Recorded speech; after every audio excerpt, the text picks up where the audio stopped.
Thiruvananthapuram railway സ്റ്റേഷന് സമീപത്തെ ആമയിഴഞ്ചാൻ തോട് വൃത്തിയാക്കുന്നതിനിടെ കാണാതായ ശുചീകരണ തൊഴിലാളിക്ക് വേണ്ടിയുള്ള തിരച്ചിൽ 29 മണിക്കൂർ പിന്നിടുന്നു. തിരച്ചിലിനായി കൊച്ചിയിൽ നിന്നും നാവികസേനയുടെ പ്രത്യേക സംഘം 6:30 തിരുവനന്തപുരത്ത് എത്തുമെന്നാണ് പ്രതീക്ഷിക്കുന്നത്. ടണലിൽ തടയണ കെട്ടി വെള്ളം നിറച്ച് ഒരു ഘട്ടം എത്തിയ ശേഷം തുറന്നുവിടാനാണ് ഇപ്പോൾ ശ്രമിച്ചു വരുന്നത്.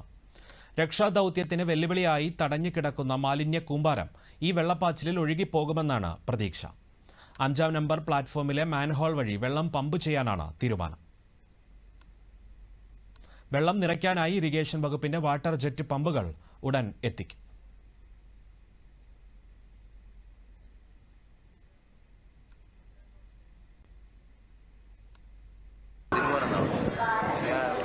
സർവീസിൽ സ്പെഷ്യൽ ടാസ്ക് ഫോഴ്സ് ടീമാണ്.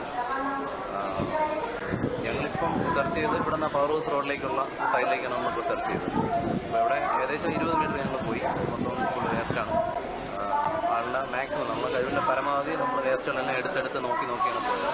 വലിയ ചാക്കുകളൊക്കെയാണ് അടിയിൽ കിടക്കുന്നത്. കംപ്ലീറ്റ് റോഡ് സൈഡിൽ വേസ്റ്റ് ബെഡ് പോലെ നമ്മൾ ആ ഫ്രണ്ടിൽ കാണുന്നത് പോലെ തന്നെ ഒരു വേസ്റ്റ് ബെഡ് പോലെ കിടക്കും. മാക്സിമം എല്ലാം എടുത്തെടുത്ത് നോക്കി പോയിട്ടുണ്ട്. ഈ 20 മീറ്ററിനകത്ത് ആളില്ലാന്നുള്ള ഒരു കോൺസെപ്റ്റിലാണ് നമ്മൾ ഇരിക്കുന്നത്. അതിന് ശേഷം അതിൻ്റെ ബാക്കി സൈഡിലേക്ക് ടണലിലേക്ക് ഇറങ്ങാനുള്ള പ്ലാനിലാണ് ഇപ്പോൾ നിൽക്കുന്നത്.